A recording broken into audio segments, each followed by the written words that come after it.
Hello students. मैं अमृत Indo Canadian अकादमी का हिंदी अध्यापक दलविंदर सिंह आज आपके सामने आपकी हिंदी पाठ्य पुस्तक स्पर्श के पाठ 4 मनुष्यता, जो कि एक कविता है और मैथिली शरण गुप्त के द्वारा लिखी गई है, उसके अभ्यास कार्य को लेकर प्रस्तुत हुआ हूँ। तो आज इसमें हम जो अभ्यास कार्य में प्रश्न उत्तर आते हैं उन पर विचार करेंगे। तो स्टूडेंट्स, सबसे पहले जो प्रश्न है वो है, कवि ने कैसी मृत्यु को सुमृत्यु कहा है? इसका उत्तर है, प्रत्येक मनुष्य समयानुसार मृत्यु को अवश्य प्राप्त होता है, क्योंकि जीवन नश्वर है। इसलिए मृत्यु से डरना नहीं चाहिए, बल्कि जीवन में ऐसे कार्य करने चाहिए जिससे उसे बाद में भी याद रखा जाए, उसकी मृत्यु व्यर्थ ना जाए। जो केवल अपने लिए जीते हैं वे व्यक्ति नहीं, पशु के समान हैं। जो मनुष्य सेवा, त्याग और बलिदान का जीवन जीते हैं और किसी महान कार्य की पूर्ति के लिए अपना जीवन समर्पित कर देते हैं, उनकी मृत्यु सुमृत्यु कहलाती है, अर्थात उनकी मृत्यु अच्छी मृत्यु होती है। इसका दूसरा प्रश्न है, उदार व्यक्ति की पहचान कैसे हो सकती है? देखिए, उदार व्यक्ति परोपकारी होता है। वह अपना पूरा जीवन पुण्य व लोकहित कार्यों में बिता देता है। वह किसी से भेदभाव नहीं करता और सबसे आत्मीय भाव रखता है। कवि और लेखक भी उसके गुणों की चर्चा अपने लेखों में, अपनी पुस्तकों में करते हैं। वह निजी स्वार्थों का त्याग कर जीवन का मोह भी नहीं रखता। अर्थात उदार व्यक्ति के मन, वचन, कर्म से संबंधित कार्य जो होते हैं मानव मात्र की भलाई के लिए ही होते हैं। वह स्वयं हानि उठाकर भी दूसरों का हित करता है। प्रेम, भाईचारा और उदारता का भाव ही उसकी पहचान होता है। प्रश्न नंबर 3 है, कवि ने दधीचि, कर्ण आदि महान व्यक्तियों का उदाहरण देकर मनुष्यता के लिए क्या संदेश दिया है? तो इसका उत्तर है, कवि दधीचि, कर्ण आदि महान व्यक्तियों का उदाहरण देकर त्याग और बलिदान की भावना का संदेश देता है कि किस प्रकार इन लोगों ने अपनी परवाह किए बिना लोकहित के कार्य किए। दधीचि ने देवताओं की रक्षा के लिए अपनी हड्डियां दान दे दी और कर्ण ने अपना सोने का रक्षा कवच दान में दे दिया। दूसरी तरफ रतिदेव ने अपना भोजन का थाल ही दे डाला। राजा उशीनर ने कबूतर की रक्षा के लिए अपना मांस दे दिया। हमारा शरीर भी नश्वर है, इसलिए इससे मोह को त्याग कर दूसरों की चिंता में ही इसको लगा देने में इसकी सार्थकता है। ये कथाएं हमें संदेश देती हैं कि मनुष्य को इस नश्वर शरीर के लिए मोह का त्याग कर देना चाहिए। वास्तव में सच्चा मनुष्य वही होता है जो दूसरे मनुष्य के लिए अपना सर्वस्व, सब कुछ न्यौछावर कर दे। इसके बाद प्रश्न नंबर 4 है, कवि ने किन पंक्तियों में यह व्यक्त किया है कि हमें गर्व रहित जीवन व्यतीत करना चाहिए? तो इसका उत्तर जो है, मैं पैरा पढ़ता हूँ। रहो न भूल के कभी मदांध तुच्छ वित्त में, सनाथ जान आपको करो न गर्व चित्त में। अनाथ कौन है यहाँ, त्रिलोकनाथ साथ है, दयालु दीन बंधु के बड़े विशाल हाथ है। तो इन पंक्तियों में कवि यह स्पष्ट करता है कि यदि ईश्वर ने सुख, साधन, धन संपत्ति आदि दिए हैं तो हमें उस पर अहंकार नहीं करना चाहिए, क्योंकि इस संसार में अनाथ कोई नहीं है। ईश्वर सबके नाथ हैं, सबके साथ हैं। इसके बाद प्रश्न नंबर 5 है, मनुष्य मात्र बंधु है से आप क्या समझते हैं? स्पष्ट कीजिए। तो इसका उत्तर, इस कथन का अर्थ है कि ईश्वर सर्वव्याप्त है, मतलब हर जगह है और सभी मनुष्यों में उसका ही अंश है। संसार के सभी मनुष्य आपस में भाई भाई हैं, इसलिए सभी को प्रेम भाव से रहना चाहिए और एक दूसरे की सहायता करनी चाहिए। कोई पराया नहीं है, सभी एक दूसरे के काम आए। प्रत्येक मनुष्य को निर्बल मनुष्य की पीड़ा दूर करने का प्रयास करना चाहिए। प्रश्न नंबर 6, कवि ने सबको एक साथ होकर चलने की प्रेरणा क्यों दी है? तो कवि ने सबको एक होकर चलने की प्रेरणा इसलिए दी है क्योंकि एकता में बल होता है। मैत्री भाव से आपस में मिलकर रहने से सभी कार्य सफल होते हैं। इसके अलावा ऊंच नीच का भेद नहीं रहता। हम सभी एक पिता परमेश्वर की संतान हैं, इसलिए सभी को प्रेम भाव से रहना चाहिए। सबकी सहायता करते हुए एक होकर चलना चाहिए।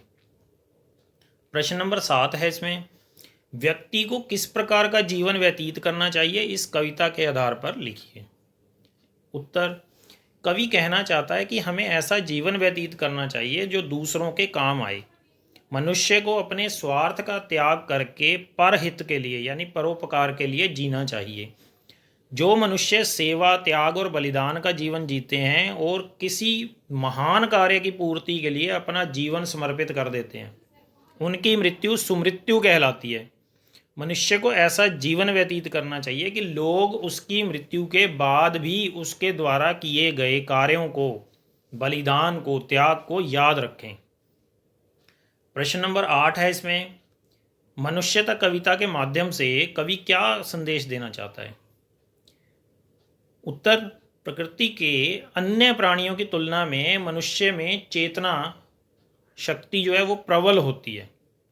मनुष्यता कविता के माध्यम से कवि मानवता, प्रेम, एकता, दया, करुणा, परोपकार, सहानुभूति, सद्भावना और उदारता जैसे गुणों से परिपूर्ण जीवन जीने का संदेश देते हैं।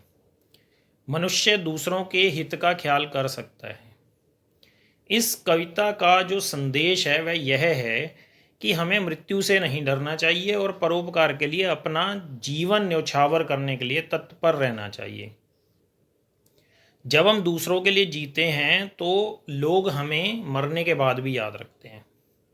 हमें धन दौलत का या किसी भी चीज़ का घमंड नहीं करना चाहिए और खुद आगे बढ़ने के साथ साथ औरों को भी आगे बढ़ाना चाहिए, उन्हें प्रेरणा देनी चाहिए।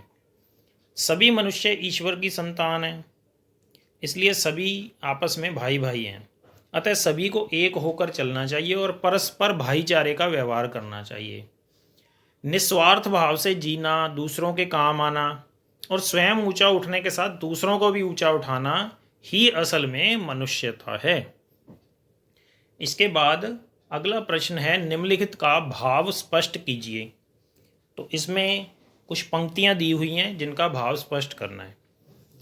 तो पंक्तियां पढ़ते हैं। सबसे पहले, सहानुभूति चाहिए महाविभूति है यही, वशीकृता सदैव है बनी हुई स्वयं मही, विरुद्धवाद बुद्ध का दया प्रवाह में बहा, विनित लोग वर्ग क्या न सामने झुका रहा। तो इसमें कवि एक दूसरे के प्रति सहानुभूति की भावना को बताता है कि इससे बढ़कर कोई भी पूंजी नहीं है, क्योंकि यही गुण मनुष्य को महान, उदार या सबका प्यारा बनाता है। प्रेम, सहानुभूति, करुणा के भाव से मनुष्य संसार को भी जीत सकता है। और महात्मा बुद्ध के विचारों का भी उस समय पर विरोध हुआ था, परंतु महात्मा बुद्ध ने अपनी करुणा, दया, प्रेम आदि से सबका सिर झुका दिया था। इसके अलावा जो संत महात्मा होते हैं वह हमेशा अपने इन्हीं गुणों से मनुष्य जाति पर उपकार करते हैं और सच्चे मनुष्य कहलाते हैं।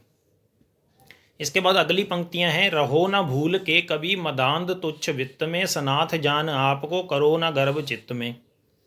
अनाथ कौन है यहाँ त्रिलोकनाथ साथ है, दयालु दीन बंधु के बड़े विशाल हाथ हैं। इन पंक्तियों का भाव यह है कि मनुष्य को कभी भी धन आदि का घमंड नहीं करना चाहिए। जब किसी को धन की प्राप्ति हो जाती है तो वह अहंकार करने लगता है और स्वयं को ऐसे समझने लगता है कि उसको कभी किसी किस्म की परेशानी नहीं आएगी, और दूसरे जो व्यक्ति हैं उनको अपने से नीचा समझने लगते हैं। परंतु उन्हें हमेशा यह सोचना चाहिए कि इस दुनिया में कोई अनाथ नहीं है, सभी पर ईश्वर की समान कृपा है। ईश्वर सभी को समान भाव से देखता है और सभी की सहायता करता है, तो हमें उस पर भरोसा रखना चाहिए। अगली पंक्तियां इसमें हैं, चलो अभीष्ट मार्ग में सहर्ष खेलते हुए, विपत्ति विघ्न जो पड़े उन्हें धकेलते हुए। घटे न हेल मेल हाँ बढ़े न भिन्नता कभी, अतर्क एक पंथ के सतर्क पंथ हो सभी। इन पंक्तियों का अर्थ है कि मनुष्य को अपने द्वारा निर्धारित जो लक्ष्य है उसकी तरफ बढ़ना चाहिए और रास्ते में आने वाली बाधाओं और कठिनाइयों को ढकेलते हुए, उन परेशानियों का हल निकालते हुए आगे बढ़ना चाहिए। लेकिन ऐसे में अन्य मनुष्यों के साथ उसका जो भाईचारा है, मेल जोल है, वह कम नहीं होना चाहिए और किसी को अपने से अलग ना समझें। सभी पंथ और संप्रदाय मिलकर सबका कल्याण करने की या हित करने की भावना अपने अंदर रखें और बिना किसी तर्क वितर्क के इस मार्ग पर चलना चाहिए। विश्व एकता के विचार को बनाए रखना चाहिए और मनुष्य मात्र बंधु है, यानी सब भाई भाई हैं, तो एक भाई को दूसरे भाई का दुख बांटना चाहिए। इन विचारों को समझते हुए, उन पर कार्य करते हुए यदि हम चलेंगे तभी हमें कोई मनुष्य कह सकता है। तो इस उम्मीद के साथ कि आपको ये सब कुछ समझ में आया होगा, अब मैं आपसे विदा लेता हूँ। धन्यवाद।